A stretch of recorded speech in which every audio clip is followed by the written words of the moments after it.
السلام علیکم ورحمۃ اللہ وبرکاتہ۔ ہماری خوابوں کی تعبیر کی اس ویڈیو کا موضوع ہے حرم یعنی کعبہ کو خواب میں دیکھنا کیسا ہے۔ تو شروع کرتے ہیں۔ حرم امن کی جگہ ہے۔ اگر دیکھے کہ حرم کعبہ میں ہے تو دلیل ہے کہ دنیا آخرت کی آفات سے امن میں رہے گا اور اس کو حج نصیب ہوگا۔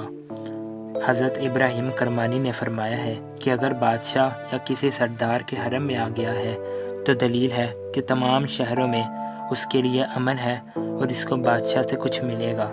اور بعض اہل تعبیر نے بیان کیا ہے کہ اس کو حرم کے اہل سے کام پڑے گا، اور اگر دیکھے کہ اس کو بادشاہ نے اپنے حرم میں خود بلایا ہے اور اس جگہ مقیم ہوا ہے تو دلیل ہے کہ بادشاہ کا کام کرے گا اور اس کو اس کام سے بدنامی ہوگی۔ اور اگر دیکھے کہ کسی ظالم بادشاہ کے حرم میں گیا ہے تو اس کی بھی یہی تعویل ہے۔